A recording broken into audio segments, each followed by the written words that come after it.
Assalamu alaykum hörmətli görürmənlər. Şərqi Türkistan avazının kündilik xəbərlərini görüşünüzdən qarşı alırıq.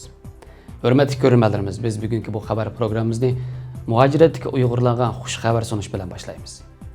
Bu bosma Kanada Pərlamenti xelq'ara kişilik hüquq ھەيئىتى Xitaynىڭ Uyğurlarga yürgüzüۋاتقان jinoyitini ىرقىي qırğınçılıq deb atadı.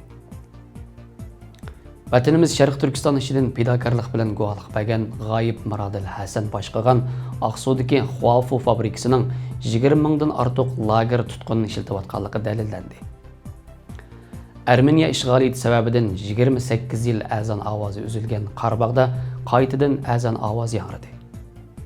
Qatlam Xitoylarning asosiy siyosati bo'lib kelmoqda. Tövəndə dehqonlar xəbərlərimizin təfsili məzmunlarında bo'lsin.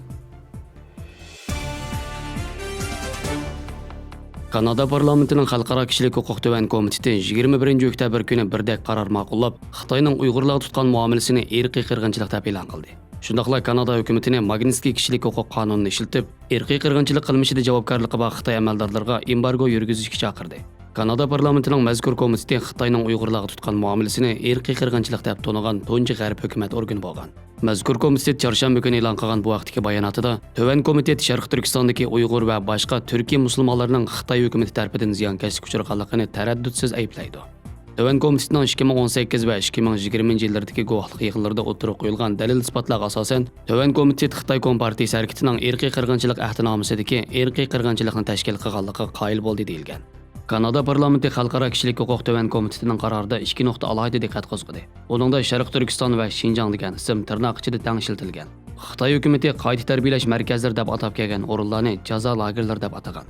Qarorda yana Kanada hukumati Xitoyning Şərqi Türkistandagi harakatini tanqid qilib qolmay, uni ىرقىي qirg'inchilik tashkil qildi deb e'tirof qilishga, ittifoqdosh davlatlar bilan hamkorlashib, xalqaro kuzatuvchilarning Şərqi Türkistonda tekshirish olib berishini qo'lga keltirishga chaqirilgan. Kanada Parlamentining Tövən komiteti Xitoyning Kanadada turishliq elchisi Song Peiwo o'tgan hafta Kanada parlamenti a'zolarini Xitoy harakatini ىرقىي qirg'inchilik deb e'tirof qilsa, uning eg'ir badil bo'lganligini ogohlantirgandan keyin mazkur qarorni chiqargan.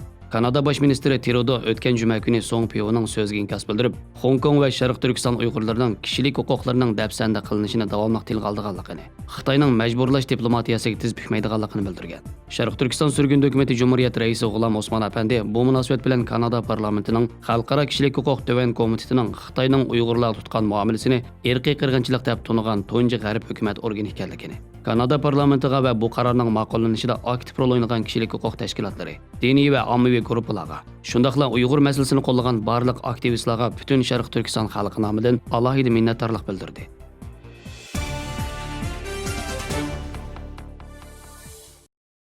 Erkin Asya'da döz xəvərdən Xitay ülkəsi turub Xitayga qarşı bayonot e'lon qilgan, keyin g'oyib bo'lgan Mираділ Хәсәннің bayonotlarining birida aقسۇدىكى خۇافۇ to'qimchilik zavodining Aqsu hukumati bilan sheriklashib, lager tutqunlarini majburiy emgakka selayotganligini pash qilgan edi. Erkin Asya döz muxbirining bu ipuchiga asosan e'lon aniqlashtirish davomida mazkur zavodning Şinjindagi ishxona xodimi o'zlarining Aqsuda lagerdan o'tkazib kelingan 20 mingdan ortiq ishchisi borligini oshkorlagan.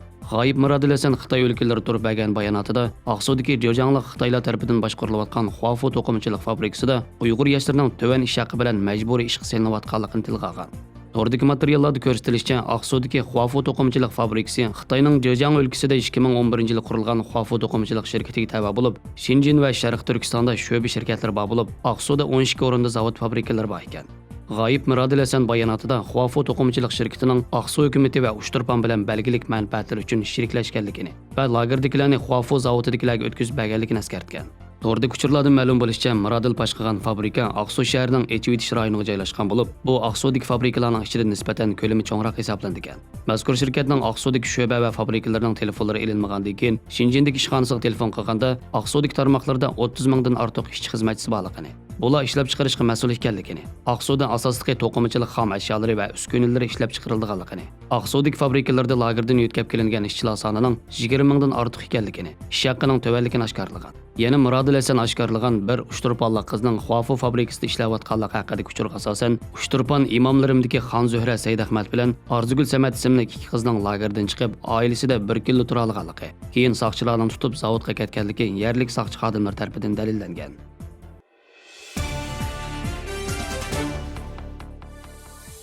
Azərbaycan Ermeniyanın işğaliyyətindən azad qılğan tağlıq Qarabağdakı yezilərdən birində aradan 28 il ötkəndən keyin tunji qitim azan oqulub, yerlik musulmon xalqining yuraklari yayrab ketdi. bexatarlik tadbirlari ko'zda tutilib ismi e'lon qilinmagan yezida Ozarbayjon askarlari bu tarixiy paytni mangulik xotir qoldirish uchun yomg'irdak to'kilayotgan xushalliq ko'z yoshlari ichida sin ko'rinishga oldi.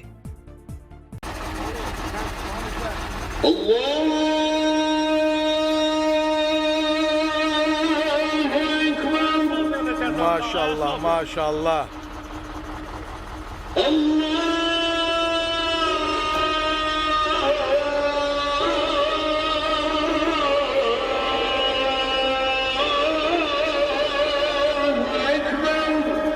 Vay be, bir salavat çöz.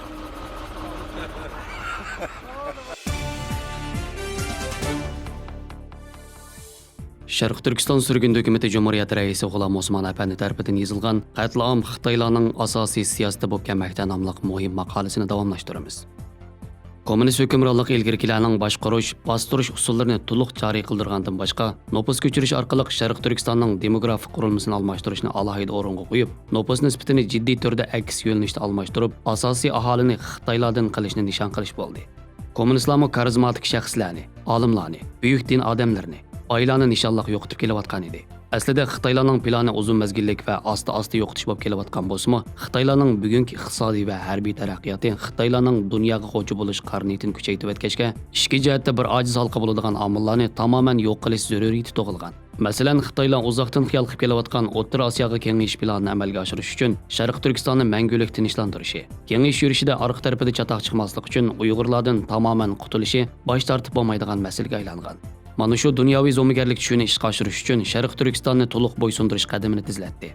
Buning uchun Xitoylar barliq yo'qotish vositalariga murojaat qilishga boshladi.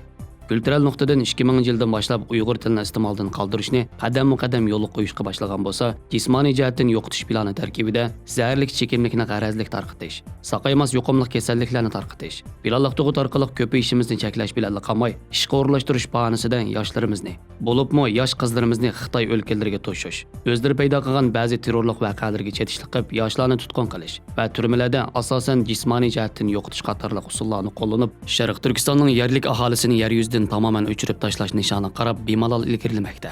2017-yilgacha yoshirin holda qurilish olib berilib tamomlangan natsist uslubidagi kampalar orqali jismoniy jihatdan yo'qotish, aqliy jihatdan zaiflashtirish bugun berilayotgan yangi zulm turi bo'lib, ayollarni erlardan ayirib etish, bolalarni ota-onasidan ayirib etib, kichkidilla Xitoycha yetildirishmi yangidan yo'l qo'yilayotgan zulm va yo'qotish turlaridir.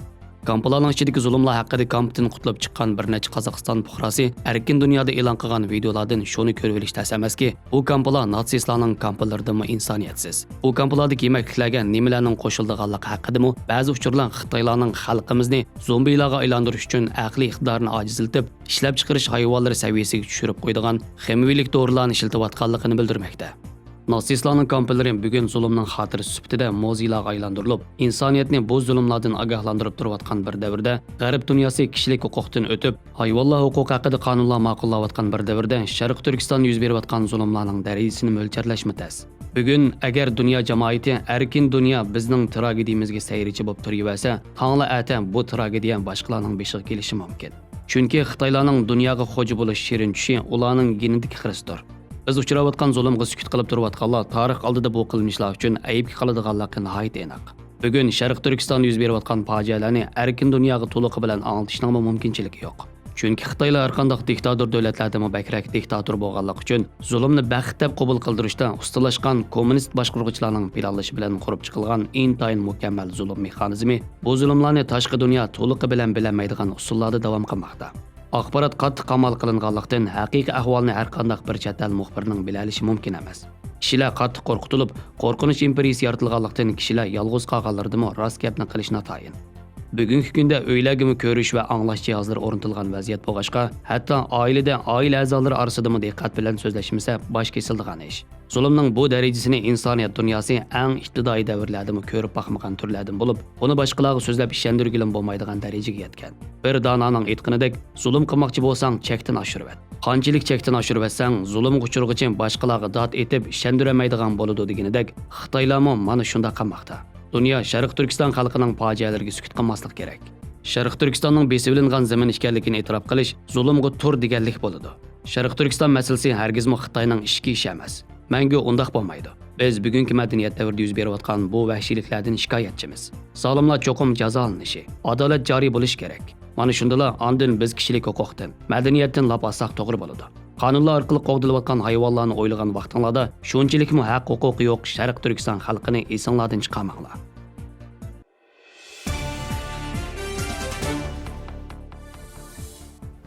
Xabarlarimizni ko'rganinglarga rahmat. Ko'rishguncha omon bo'linglar. Xayr xo'sh. Allohga omonat.